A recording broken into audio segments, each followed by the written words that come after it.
Assalamualaikum warahmatullahi wabarakatuh. Waalaikumsalam warahmatullahi wabarakatuh. Assalamualaikum warahmatullahi wabarakatuh.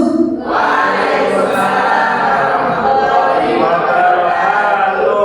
Bismillahirrahmanirrahim. Alhamdulillahirabbil alamin. Wa bihi nasta'inu ala umuri dunya waddin. Wassalatu wassalamu ala asrofil anbiya'i wal mursalin wa ala alihi wa sahbihi ajmain, amma ba'du. Yang terhormat Bapak Kepala SMA Islam Sunan Gunung Jati beserta staf, Bapak Ibu guru yang berbahagia, dan Bu Giarsi selaku calon guru penggerak Angkatan 8, calon guru penggerak angkatan kedua dari SMA Islam Sunan Gunung Jati yang berbahagia. Alhamdulillah, puji syukur kehadiran Allah Subhanahu wa Ta'ala, di mana pada pagi hari ini yang insya Allah pada forum yang sangat bermanfaat kita kembali dipertemukan dalam keadaan yang sehat walafiat dan tanpa halangan suatu apapun. Salawat serta salam semoga senantiasa tetap tercurahkan kepada junjungan kita Nabi Agung Muhammad Sallallahu Alaihi Wasallam. Semoga kita selalu menjadi manusia yang mendapat manfaat hingga nanti di yaumil akhir. Amin amin Allahumma amin. Bapak Ibu yang berbahagia, izinkan saya Adi Susiana dalam 1 jam ke depan memandu acara ini, yaitu berbagi praktik baik calon guru penggerak angkatan 8 Kabupaten Tulungagung, spesial dari SMA Islam Sunan Gunung Jati, yaitu Bu Giarsi SPD. Adapun susunan acara pada pagi hari ini, yang pertama pembukaan, yang kedua menyanyikan Indonesia Raya, dilanjutkan menyanyikan lagu Subhanal Waton, dilanjutkan dengan acara berikutnya sambutan dari Kepala SMA Islam Sunan Gunung Jati, dan dirangkai dengan doa. Kemudian kita memasuki acara inti, yakni berbagi praktik baik dari calon guru penggerak angkatan 8 Kabupaten Tulungagung. Bapak Ibu yang berbahagia, marilah kita buka acara pada pagi hari ini dengan bacaan umul kitab. Semoga acara kita pagi ini berjalan dengan lancar dan bermanfaat barokah. Li ridhoillah wa bisyafaati rasulillah. Al-Fatihah.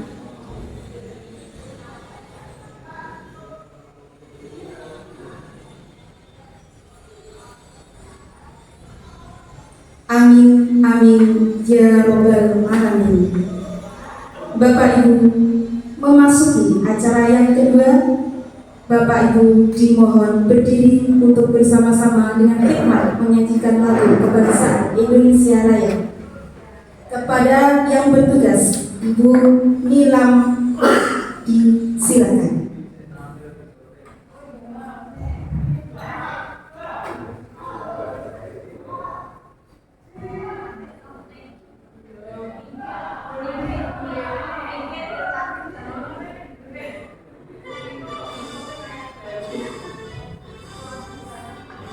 Indonesia tanah airku, tanah tumpah darahku. Di sanalah aku berdiri, jadi pandu hidupku.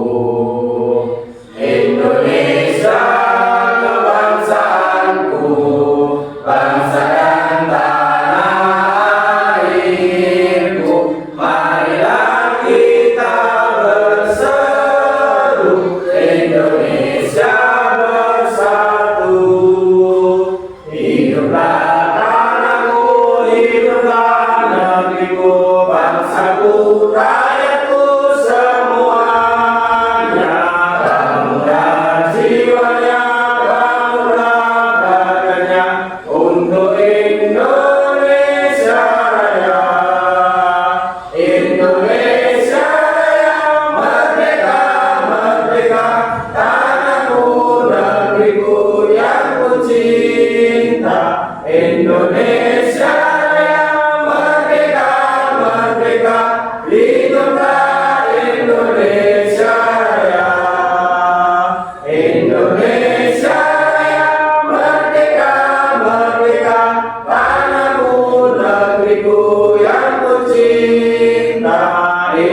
Terima kasih hadirin, dimohon duduk kembali.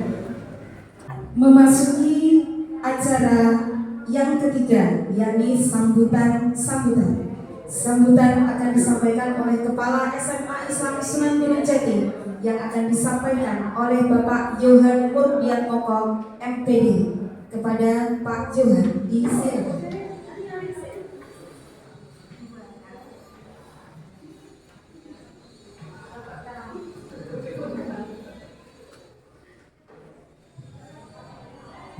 Assalamualaikum warahmatullahi wabarakatuh.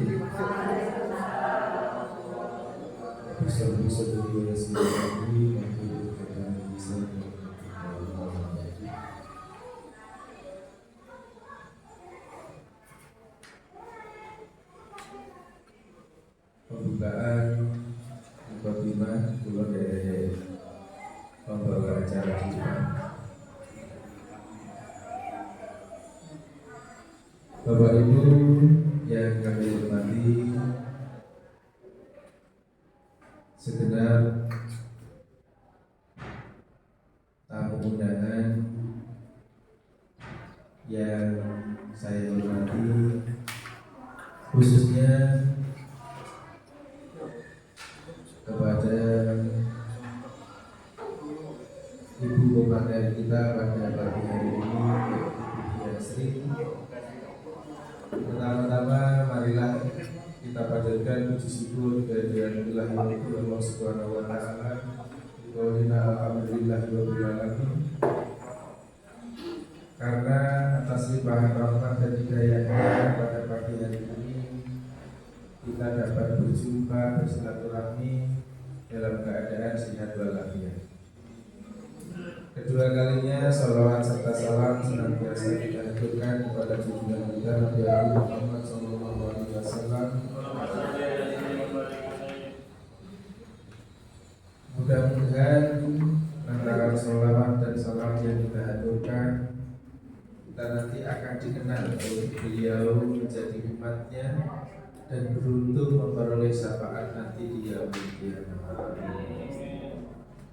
Bapak Ibu yang kami hormati, alhamdulillah pada pagi hari ini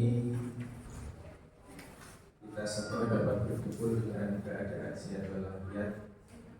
Mohon maaf, perkenankan saya meminta waktu panjenengan. Kami di sini mewakili Bapak Kepala Sekolah yang sebentar lagi akan hadir. Pertama-tama, marilah kita sambut tahun ajaran baru ini dengan keadaan sukacita. Setelah sekian lama kita merefreshingkan diri, berlibur sejenak dari rutinitas belajar mengajar selama 1 tahun kemarin. Alhamdulillah pada pagi hari ini kita dipertemukan kembali di tahun ajaran yang baru.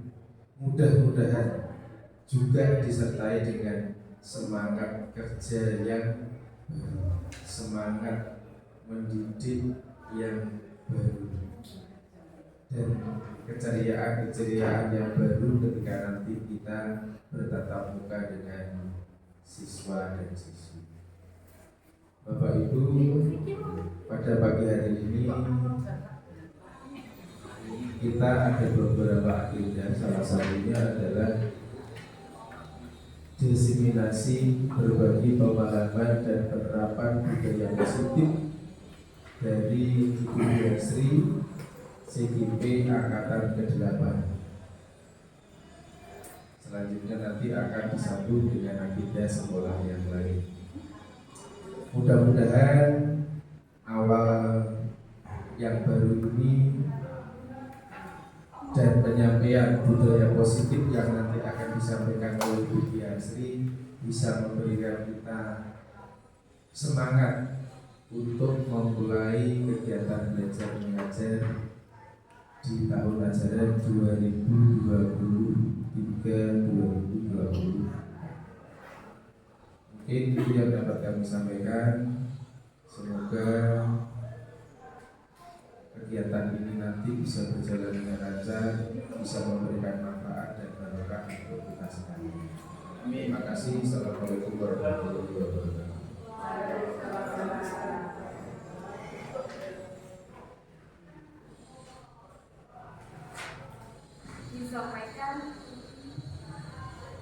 Disampaikan terima kasih. Memasuki acara yang keempat, yakni pembacaan doa kepada Bapak Zaki Simiani, SPDI.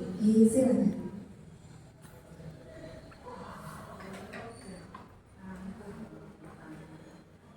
Assalamualaikum warahmatullahi wabarakatuh. Ala dini wa ala kulli niyatin sholihah. Al-Fatihah.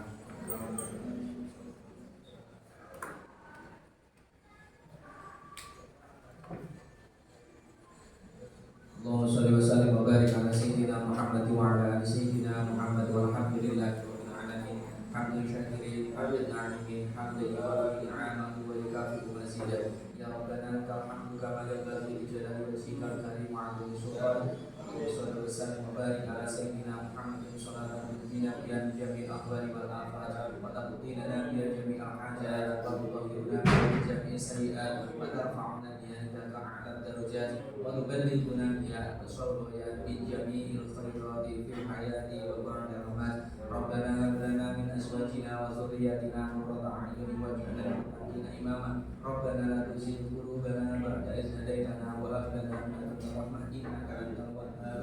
Rabbana atina fid dunya hasanah wa fil akhirati hasanah wa qina adzabannar. Nas'aluka al-'afwa wal 'afiyata fid dini wad dunya wal akhirah. Nas'aluka ya Allah husnal khatimah wa na'udzubika min su'il khatimah. Sallallahu ala sayyidina Muhammadin nabiyyi wa ala alihi wa sahbihi wa baraka wa sallam. Alhamdulillahi rabbil alamin. Bismillahil Fatihah.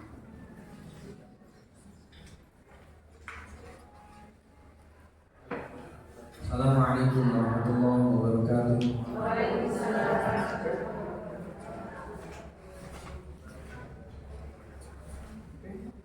Baik Bapak Ibu, masih semangat? Masih semangat ya? Semangat. Saya juga mau jadi bukan alumni kalau CGP terus bergerak. Ini agar lebih semangat, katanya Pak Yohan, opo identik dengan tepuk-tepuk? Iya, biar semangat. Ayo sekarang kita tepuk-tepuk.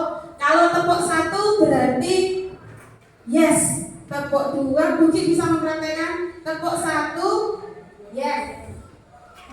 Tepuk 2. Oke. Tepuk 3. Semangat. Tepuk 4. Siap belajar. Nanti bisa dipraktekkan di kelas. Biar lebih semangat. Ayo Juna, mau ikut ya Juna? Pak Zaki diberi contoh tepuk yang sengroso ya. Tepuk 1. Sambil bilang yes yang semangat. Tepuk 1. Tepuk 2.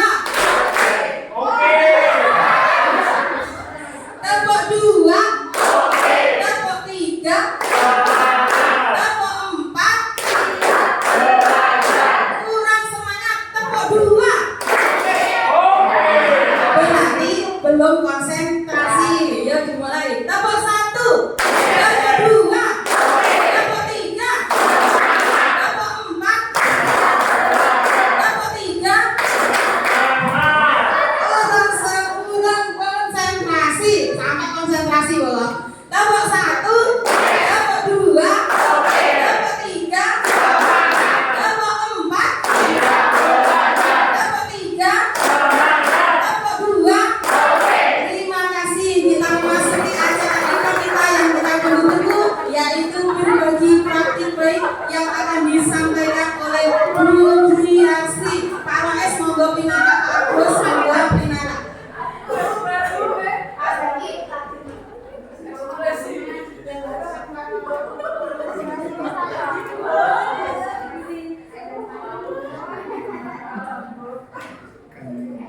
Terima kasih. Bukaan dari Bu Anis. Assalamualaikum warahmatullahi wabarakatuh. Kalau saya seperti Bu Anis belum bisa, tapi masih dalam tahap belajar ya. Terima kasih atas kehadiran Bapak Ibu guru semua yang berkenan hadir dalam acara berbagi pemahaman dan penerapan budaya positif. Ini salah satu rangkaian dari kegiatan pendidikan guru angkatan 8. Dan ini alhamdulillah saya sudah sampai 33%, jadi seperti kebagian. Mudah-mudahan lancar sampai nanti. Keadilan dan dukungannya dari Bapak Ibu guru semua sampai selesai acara saya nanti. Ramadan. Budaya positif kalau dalam ini langsung materi saja nih. Saya ada pembukaan, ada sudah sama bonus yang tadi. Budaya positif kalau pada diri saya sendiri, terus terang materi budaya positif ini adalah materi yang saya pelajari pada platform Merdeka Mengajar. Jadi di antara diklat-diklat yang ada di platform Merdeka Mengajar, yang saya buka pertama kali adalah budaya positif. Kenapa? Saya tertarik dengan judulnya. Yang pertama saya tertarik dengan judulnya. Dan ketika saya buka, memang menarik di sana. Jadi nanti Bapak Ibu guru juga bisa melihat pada platform Merdeka Mengajar yang materinya budaya positif. Tapi judulnya tidak langsung tampil budaya positif seperti itu. Di sini nanti kita akan belajar bagaimana pengelolaan kelas, bagaimana kita bersikap kepada murid-murid kita, bagaimana kita ketika berkomunikasi dengan murid-murid kita. Jadi mirip-mirip seperti kegiatan bimbingan konseling. Jadi sebelum saya belajar tentang kurikulum, sebelum saya belajar tentang evaluasi, yang saya pelajari adalah budaya positif. Konsep inti dari budaya positif ini nanti yang akan kita pelajari adalah pertama perubahan paradigma belajar, yang kedua adalah disiplin positif, yang ketiga nilai-nilai kebajikan, yang keempat kebutuhan dasar manusia, yang kelima motivasi perilaku manusia, yang keenam posisi kontrol guru, yang ketujuh keyakinan kelas, yang kedelapan adalah segitiga restitusi. Mungkin dulu istilah-istilahnya ada baru, sudah disampaikan ketika penugasan Kuaris pada bulan apa itu di akhir tahun 2022. Ini saya mengulangi lagi mungkin dengan versi yang berbeda. Kita awali dari perubahan paradigma belajar. Pembelajaran dengan paradigma baru. Ketika kita ingin membelajarkan murid-murid kita, pertama kita harus belajar terlebih dahulu. Dan kalau kita ingin melakukan perubahan, maka itu kita awali dari diri kita sendiri, ya. Paradigma seperti apa yang dapat digunakan agar proses perubahan itu menjadi menyenangkan dan bermakna? Seperti apa perubahannya? Ada dua sudut pandang paradigma perubahan. Yang pertama, paradigma perubahan yang berbasis masalah. Jadi kita selalu melihat kekurangan kita apa dan kita berusaha untuk nembel atau memperbaiki kesalahan kita tersebut. Yang kedua, paradigma perubahan yang berbasis kekuatan. Jadi kekuatan apa yang kita punya? Kekuatan bukan hanya pada diri kita sendiri, bukan hanya pada diri kita dulu, tapi kita juga melihat pada murid. Ya.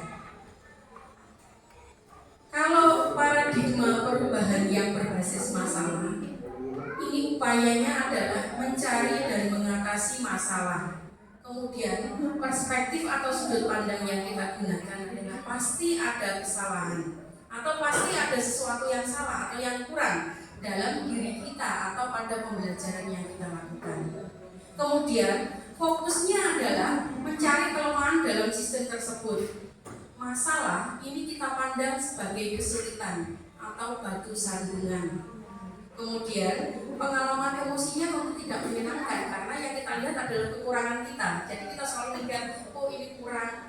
Murid SMA Sunan Gunung Jati ini mungkin secara input ini kok termasuk dibandingkan dengan SMA yang di Kedungwaru atau Boyolali mungkin kok lebih rendah. Kalau kita melihat itu ya kita sedih karena mau digelar balap tidak bisa. Itu kalau kita melihat kekurangannya. Kemudian pada diri kita sendiri, saya mau berubah tapi aku belum iso. Nah itu berarti kita fokus pada kekurangan yang kita punya. Kalau fokus pada kekuatan atau potensi dan daya itu nanti kita gunakan. Upaya yang kita lakukan adalah mengidentifikasi kekuatan apa yang kita punya, mengapresiasi, kemudian menyelidiki kekuatan atau potensi atau aset yang kita punya pada diri kita sendiri juga pada murid-murid kita. Jadi dilihat saja, diamati itu nanti akan tahu. Oh ini murid saya ini bisa begini sebenarnya. Jadi jangan dipandang muridnya tidak iso, tapi kita lihat bahwa mereka itu bisa. Ya itu yang kita maksimalkan. Kemudian perspektifnya pasti ada kekuatan atau potensi yang kita punya atau yang murid-murid kita punya. Kalau tadi dalam paradigma yang berbasis masalah pasti ada kekurangan. Kalau paradigma yang berbasis kekuatan berarti pasti ada kelebihan yang kita punya. Fokusnya adalah apresiasi kekuatan atau potensi atau aset dalam sistem tersebut. Kemudian semangat gotong royong, ko-kreasi. Kemudian masalah kita pandang sebagai tantangan atau batu lompatan. Pengalaman emosinya tentunya lebih bahagia daripada berbasis masalah. Karena yang kita lihat adalah kelebihan-kelebihan yang kita punya. Itu yang kita maksimalkan. Ya. Dalam pembelajaran dengan paradigma baru, kalau kita ingin melakukan perubahan, maka tadi ada dua perspektif. Yang pertama berbasis masalah, yang kedua berbasis kekuatan. Ini ilustrasinya seperti ini. Kalau yang berbasis aset atau berbasis kekuatan yang dilihat itu bukan tanahnya di sebelah kiri. Jadi di situ sudah, oh ini yang kita punya. Kita punya gundukan tanah segini, ini mau kita gunakan untuk apa? Tapi kalau berbasis masalah, yang kita lihat jumlahnya nih, atau lubang yang ada di sebelah kanan. Oh, ternyata lubangnya masih sedalam itu, jadi umum kayak kalau jumlahnya. Kalau yang berbasis kekuatan, dari yang sudah kita dapatkan ini mau kita apakan? Mau dibuat apa? Itu yang namanya paradigma perubahan yang berbasis kekuatan. Ya. Di dalam paradigma perubahan yang berbasis kekuatan, ini ada salah satu metode yang namanya mimpi apresiatif, adalah suatu filosofi dan landasan berpikir tentang perubahan yang berfokus pada yang pertama adalah upaya kolaboratif yang meliputi kooperatif dan koevolusi. Jadi dalam suatu perubahan tidak bisa sendiri. Kalau kita ingin berubah, kita harus melibatkan orang lain. Berubah sendiri ya jadinya aneh. Ya. Dalam perubahan manajemen perubahan mimpi apresiatif ini, kita harus berkolaborasi.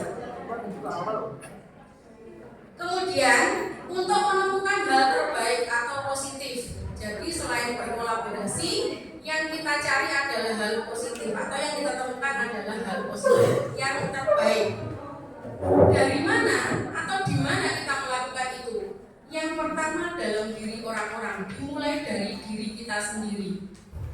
Orang-orang yang terlibat dengan kita itu siapa? Ya diri kita sendiri, mungkin siapa lagi? Yang lebih dekat dengan kita lagi adalah murid-murid kita. Mungkin saya tidak bisa mengajak Pak Khairul berubah, belum bisa mungkin. Tapi kan saya punya kekuatan di dalam kelas. Ya, saya akan melakukan perubahan di kelas itu dulu. Kelas-kelas yang saya ajar, misalkan saya ngajar 5 kelas atau 6 kelas, ya di situ saya melakukan.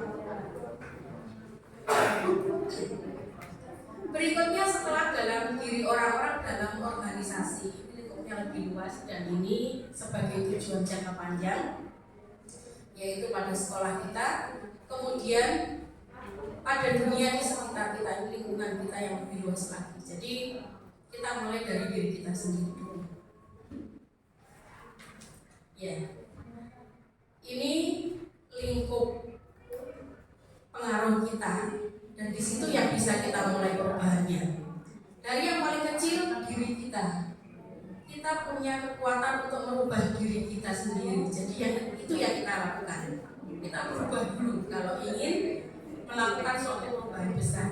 Berikutnya kita mengubah orang lain, mengajak orang lain untuk berubah. Lebih luas lagi institusi, berarti di lingkup sekolah.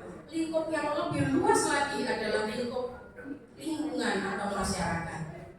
Kita mulai dari yang paling kecil dulu. Berubah itu tidak harus tiba-tiba langsung kayak yang tinggi-tinggi jadi Superman itu ya tidak. Kita berubahnya adalah sedikit demi sedikit. Tetapi kalau kita ingin melakukan perubahan besar, maka yang harus berubah itu adalah paradigma atau visi kita. Ya. Kalau perubahannya sedikit demi sedikit kita jadi contoh itu. Tapi kalau kita ingin perubahan besar, maka pola berpikir kita yang harus berubah. Ini tulisannya benar. Saya ini Bapak Ibu coba lihat ini ya. Lihat film Bernard. Mungkin kita yang dulu juga apa enggak ya lihat di ketika buah di sana. Coba diamati apa yang dilakukan Bernard ini nanti ya. Ya, setelah ini apa yang dilakukan?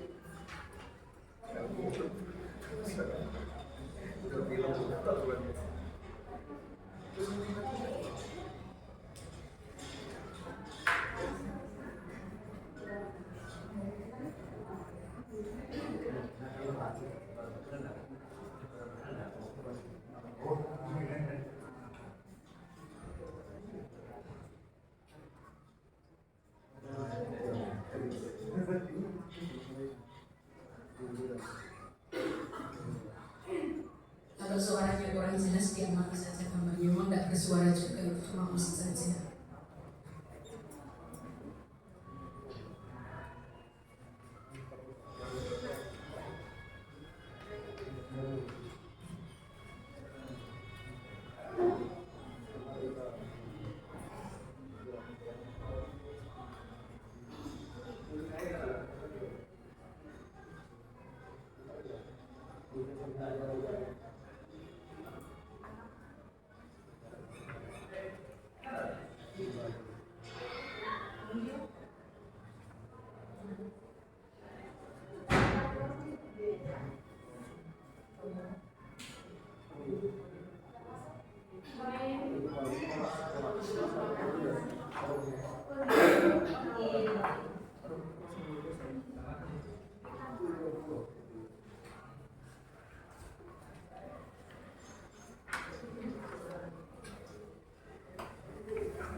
dari video Bernard tadi, kira-kira pelajaran apa yang bisa kita ambil?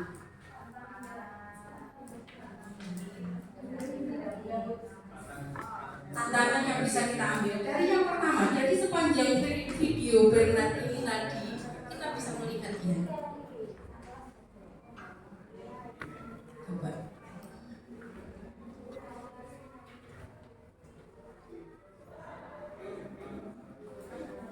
Dari yang pertama ini tadi Bernard ini. Dari ini apa yang dilakukan Bernard kira-kira Bapak Ibu? Ini Bernard kan mau mengambil as. Di situ Bernard tadi punya tujuan untuk mendaki gunung es, ya. Mendaki gunung es kalau dilihat kan sesuatu yang mustahil, tapi sebenarnya tidak mustahil. Yang dilakukan Bernard adalah mengumpulkan peralatan yang dia punya, gitu. Dia tidak berpikir, saya harus, karena gunung esnya tinggi, saya harus naik helikopter, berarti saya harus beli helikopter, gitu kan tidak. Ya. Jadi apa yang Bernard punya itu yang dia kumpulkan. Dia tadi punya apa tadi, kayak palu, apa tadi, tang, semuanya pokoknya dikumpulkan dalam satu tas gitu. Itu yang dia gunakan untuk mendaki. Jadi semua potensi yang dia punya itu yang dia gunakan, yang kita gali. Semua potensi yang kita punya itu kita gali, kita daftar, kemudian kita kumpulkan untuk mencapai tujuan yang akan kita inginkan. Berikutnya lagi, ini sampai jatuh bangun ya. Kemudian ada lagi ini. Ini. Kira-kira dari gambar ini pelajaran apa yang bisa kita dapatkan?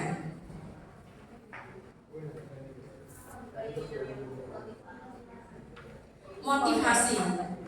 Kemudian ya, itu gambarnya kan dicantol digantung di dinding gitu. Kan dia ingin mendaki gunung es. Itu gambarnya, fotonya dia pasang di dinding. Kita kalau memiliki tujuan juga seperti itu. Kalau perlu kita tuliskan yang besar, kemudian kita tempelkan di mana kita mudah untuk melihat. Ya. Jadi kalau kita ingin melakukan perubahan, entah di kelas atau di mana, ya kita tempelkan yang besar, gitu, supaya setiap saat kita melihat dan setiap saat kita juga ingat dengan tujuan kita tersebut. Itu kan ditempelkan di dinding. Ada gambarnya gunung es yang ingin dia daki. Kemudian ketika di posisi ini, ya, ini Bernard sudah mendaki, kemudian ini dia akan jatuh. Kemudian apa yang Bernard lakukan? Kira-kira Bernard tadi jatuh, kemudian palunya atau peralatannya itu semuanya jatuh semua. Memanfaatkan potensinya yang ada pada diri Bernard ini apa? Kuku, ya. Jadi tetap bukan kok, aduh peralatan saya sudah jatuh kemudian saya patah semangat, tidak. Apalagi yang saya punya untuk mencapai tujuan saya itu yang terus-menerus kita gali. Makanya perubahan di sini dikatakan perubahan yang berbasis kekuatan, bukan melulu berbasis masalah. Jadi gitu ya. Ngoten nggih Bapak Ibu, Bapak yang orang gitu ya. Mohon maaf. Ya. Jadi Bernard tadi kan mengumpulkan peralatan semua, itu berarti mengumpulkan semua potensi yang dia punya. Ketika di tengah jalan dengan potensi-potensi dengan peralatan tadi masih gagal, digali lagi kekuatan apa lagi yang dia punya. Ternyata dia masih punya kuku-kuku tadi untuk mencapai puncak gunung es atau mencapai tujuan. Masih belum selesai sampai di situ. Di situ masih ada halangan lagi. Di situ gunung esnya patah. Sama seperti perubahan yang kita lakukan. Dalam melakukan perubahan tentu banyak masalah-masalah yang kita hadapi. Hanya bagaimana kita menyikapi atau kita memanajemen diri kita supaya kita bisa mencapai keinginan kita tadi. Tidak boleh patah semangat. Saya lanjutkan lagi.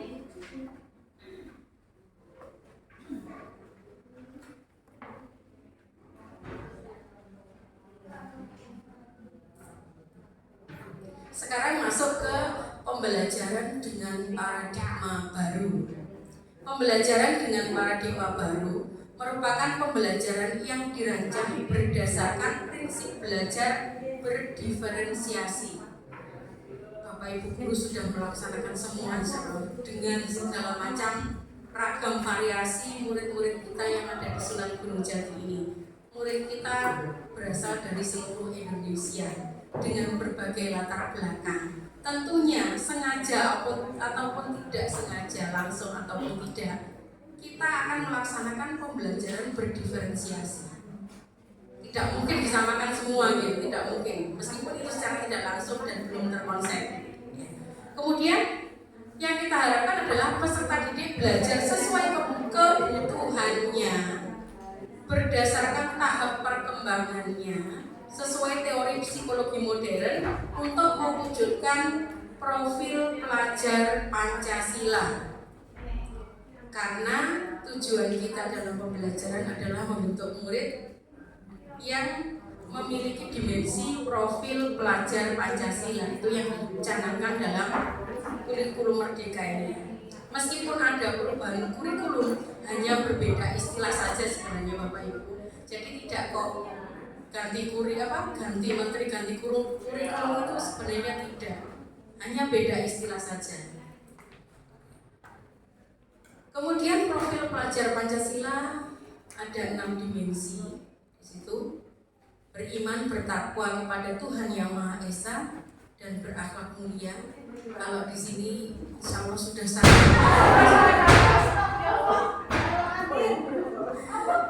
intermezzo. Kalau di sini sudah sangat insya Allah sudah dilaksanakan banget ya, karena di sini kita berbasis pondok pesantren. Berikutnya adalah mandiri, bernalar kritis, kreatif, gotong royong, kemudian berkebinekaan global. Perubahan paradigma yang terjadi adalah, kalau dulu kita tahunya adalah paradigma stimulus respon, jadi ada rangsangan dulu baru ada respon dari murid kita. Sekarang berubah menjadi teori kontrol atau pilihan. Jadi murid-murid kita itu memiliki pilihan. Kita banyak bisa mengarahkan.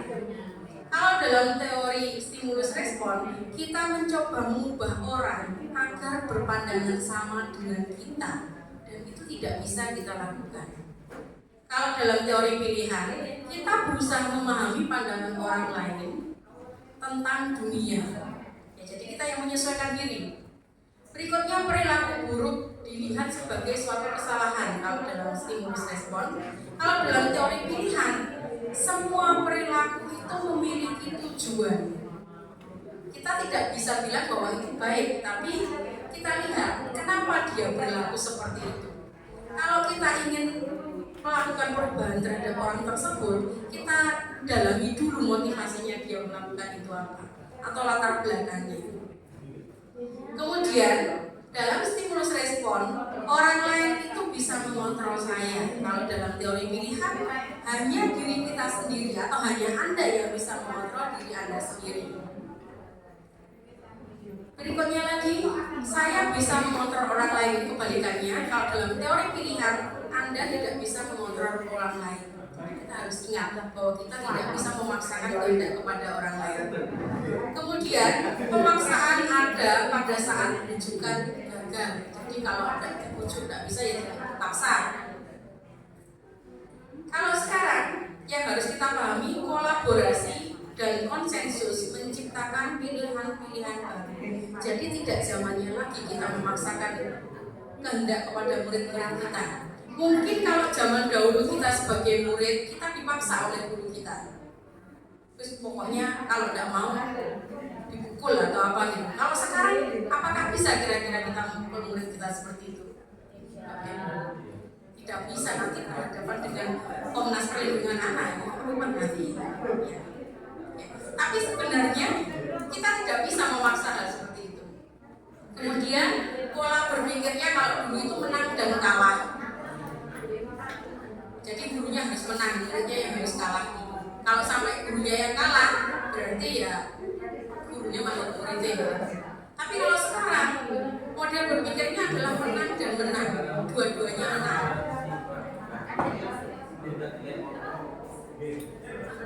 Ini kesalahan-kesalahan yang dari zaman dulu ada, atau miskonsepsi tentang teori kontrol. Yang pertama, ilusinya kan gurunya itu, yang di depan itu muridnya, yang di belakang itu gurunya. Jadi ya cidungi tembakan seperti itu. Ya. Jadi guru itu bisa mengontrol murid, sebenarnya tidak bisa.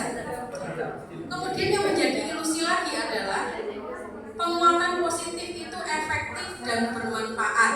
Penguatan positif contohnya adalah memberi hadiah atau memberi reward kepada murid-murid yang mau melaksanakan keinginan kita. Jadi kalau PR-nya dikerjakan atau belajar dengan sebaik-baiknya, nanti yang terbaik dapat hadiah. Saya sendiri dulu juga seperti itu. Tapi seiring belajar budaya positif ini, ternyata itu bisa sebenarnya dilaksanakan, tetapi tidak akan bertahan lama. Ya. Jadi motivasi yang berasal dari luar itu tidak akan bertahan lama. Kemudian ilusi berikutnya adalah bahwa orang dewasa itu berhak memaksa. Ini kita di jenjang SMA ya, jadi kan sudah sama-sama dewasa, murid kita juga sudah dewasa. Jadi tidak bisa dilakukan. Kalau memang anak kecil memang mungkin sedikit untuk tidak bisa dicolin seperti yang di SMA itu tidak bisa. Ya, jadi beda. Kemudian ini materi berikutnya adalah disiplin positif. Jadi ini saling berkaitan ya. Disiplin berasal dari kata disiplina yang artinya belajar. Disiplin mengacu pada disiplin diri yang memiliki tanggung jawab terhadap apa yang dilakukannya berdasarkan nilai-nilai yang diyakini. Kemudian, disiplin positif merupakan salah satu penerapan disiplin yang bertujuan untuk menumbuhkan kesadaran serta memberdayakan peserta didik tanpa imbalan penghargaan, ancaman atau hukuman. Jadi kita berhasil membuat murid itu disiplin. Kalau murid itu mau belajar tanpa penghargaan, tanpa ancaman, tanpa hukuman. Kalau kita masih memperlakukan 3 hal itu, sebenarnya kita belum berhasil untuk mendisiplinkan murid. Ya memang itu tidak mudah, tapi kita belajar di sini. Sebagai pendidik, tujuan kita adalah menciptakan peserta didik yang memiliki disiplin diri, sehingga mereka berperilaku mengacu kepada nilai-nilai kebajikan universal dan memiliki motivasi intrinsik dalam perubahan perilaku ke arah yang lebih baik. Pokoknya yang perlu ditumbuhkan adalah motivasi belajar intrinsik dari dalam diri murid kita, tanpa ada imbalan, tanpa ada ancaman, dan tanpa ada hukuman. Mungkin kadang-kadang murid-murid masih takut kalau sebenarnya saya tidak pernah menghukum ya, tapi saya melihat murid-murid masih takut kalau dengan saya gitu. Karena matematika itu menakutkan gitu. Berarti kalau mau hadir di pelajaran saya itu belum dengan motivasi intrinsik, tapi masih dari motivasi ekstrinsik karena dia masih takut dengan saya. Kemudian nilai-nilai kebajikan, nilai yang disepakati bersama, lepas dari suku bangsa, agama, bahasa maupun latar belakang. Saya lanjut lagi, ini tentang keyakinan kelas. Apa itu keyakinan kelas? Mengapa harus keyakinan kelas? Mengapa bukan peraturan kelas? Kenapa kata-katanya keyakinan bukan peraturan? Kira-kira menurut Bapak Ibu apa?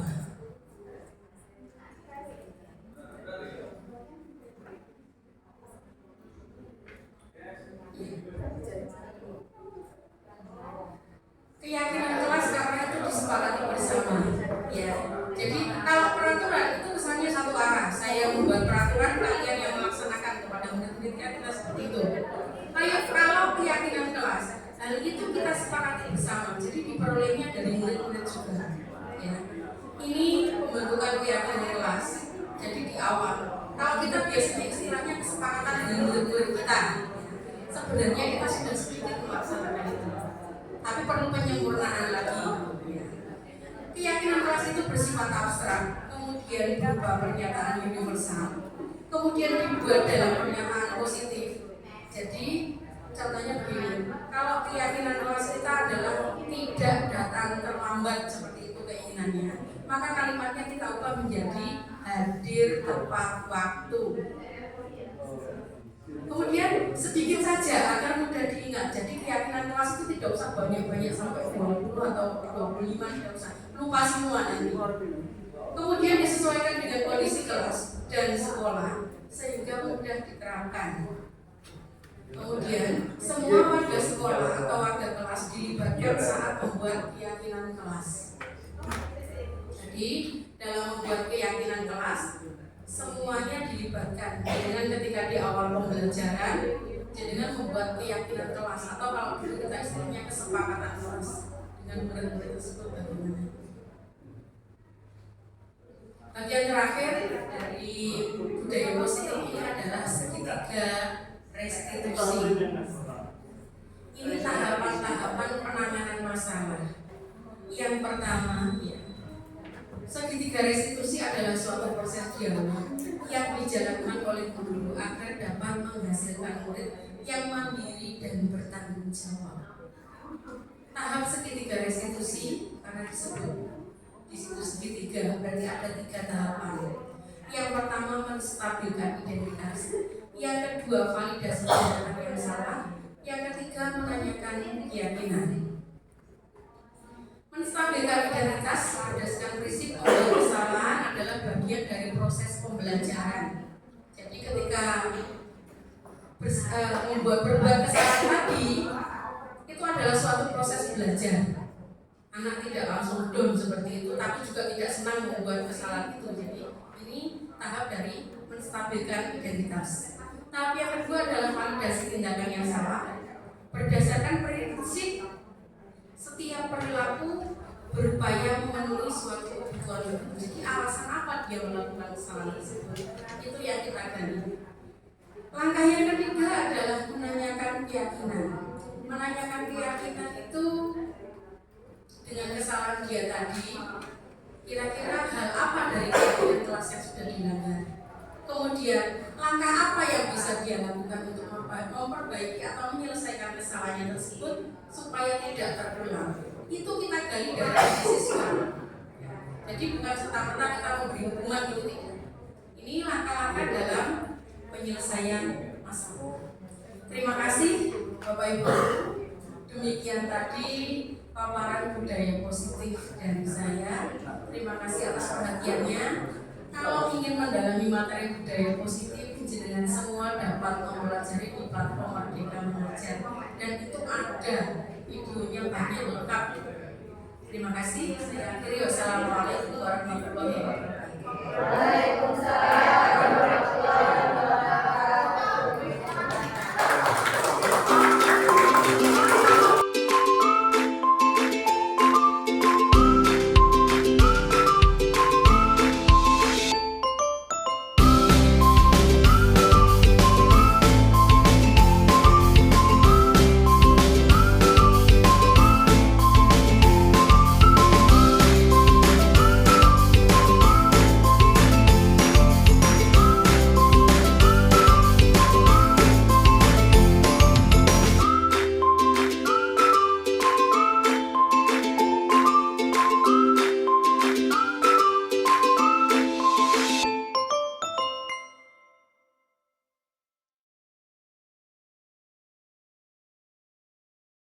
Assalamualaikum warahmatullahi wabarakatuh. Perkenalkan, nama saya Jilharudin Panroh dari kelas 10E. Saya sangat merasa senang sekali dengan adanya pembentukan keyakinan kelas ini, karena saya ikut terlibat dalam prosesnya, sehingga saya merasa bertanggung jawab untuk melaksanakan keyakinan kelas tersebut. Sekian, terima kasih. Wassalamualaikum warahmatullahi wabarakatuh.